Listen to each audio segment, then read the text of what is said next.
Setiap helai kain yang diproses bukan hanya sekedar kain biasa, melainkan helai kain yang syarat akan makna, mulai dari goresan pertama hingga menjadi kain yang indah dengan lukisan tangan para pengrajin. Semuanya syarat akan makna.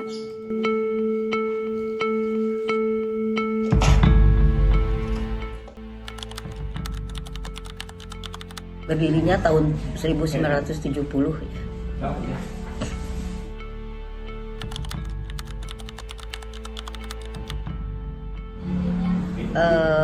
Banyak sih, banyak ciri khas di batik. Tapi bukan batik tidak di Agnesa aja gitu ya.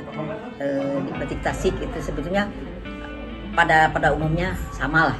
Merah Mibing ada, di tempat lain juga ada, motif lain juga ada misalnya. Cuman tetap aja kita punya ciri khasnya. Apakah di sini banyak titiknya, di sini itu misalkan lebih banyak warnanya gitu ya.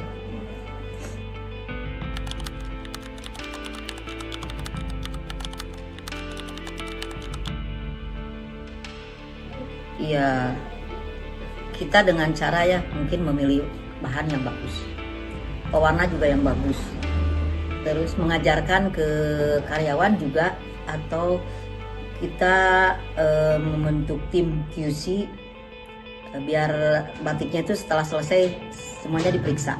Jadi kalau ada kekurangan pasti dikembalikan, dikasih tahu oh ini harus begini. Jadi kita selalu memantau pekerjaan mereka gitu ya. Kalau ada sedikit kekurangan itu terus langsung diperbaiki.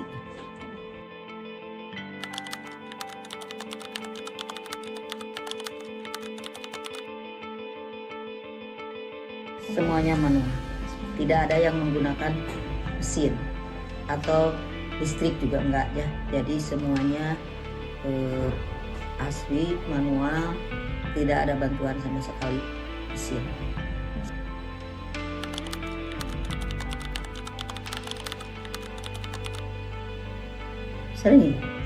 Sering pameran ikut pameran tuh dari sudah lama memang sering kita diikut sertakan di pameran-pameran di pusat, kayak misalkan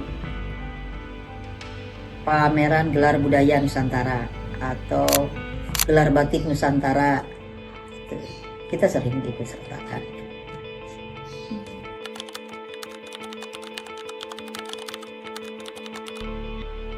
Ya itu yang sangat diharapkan dari kami sebagai pengrajin batik.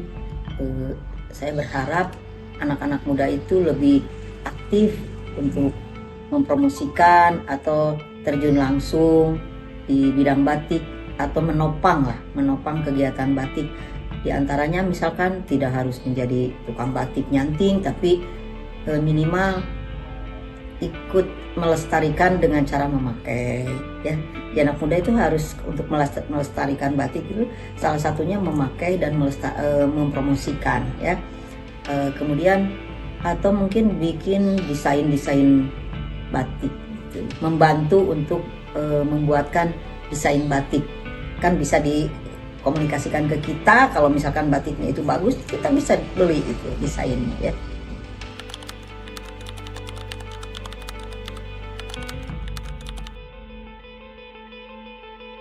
Banyak sekali tantangannya.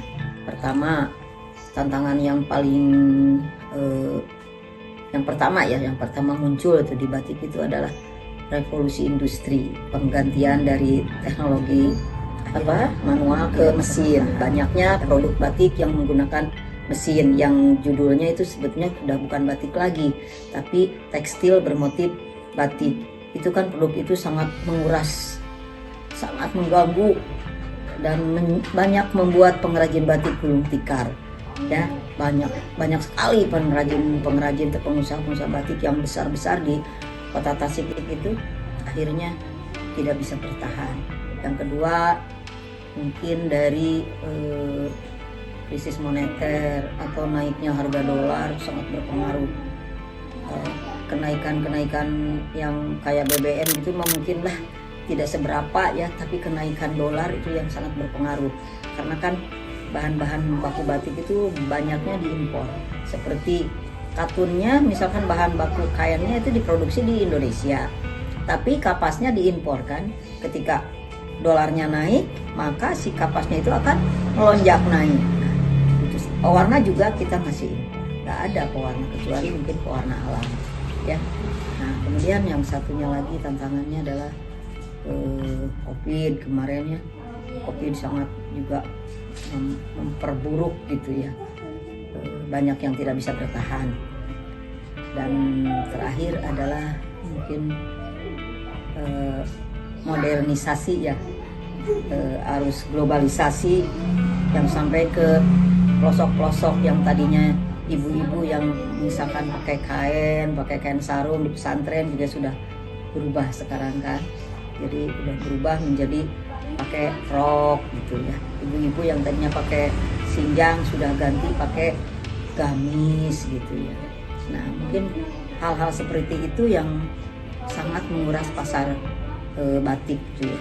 Jadi intinya batik alhamdulillah masih bisa bertahan dengan segala macam perjuangan dan kreativitas kita supaya batik itu bisa bertahan. Jadi kita mencoba untuk merubah image batik. Batik itu adalah tua, batik itu adalah kolot gitu ya. Nah, kita mencoba untuk membuat sesuatu bahwa batik itu tidak hanya untuk orang tua. Kalau zaman dulu ya karena dipakai sinjang ya. Jadi, kalau sekarang tidak kan, batik itu sudah dipakai busana. Nah, mungkin ibu juga berharap kalian bisa membantu untuk turut serta mempromosikan dan melestarikan dengan cara tadi itu ya, memakai, nggak usah sungkan, nggak usah merasa gimana pakai batik kolot, enggak juga. Kita juga bisa memilih ya, kita pengen batiknya yang seperti ini gitu kan. Sekarang banyak kan produk-produk batik yang ditampilkan dengan kombinasi lain batik gitu. Itu mungkin ya diantaranya, selain persaingan yang sangat ketat dengan sesama pengrajin juga ada ya, gesekan-gesekan sedikit sih ada gitu pasti. Tapi kembali lagi ke kita gitu, kita mau tetap eksis dengan apa, dengan kualitas atau dengan apa. Kalau kita mau tetap diakui batiknya dengan kualitas ya kita tetap mempertahankan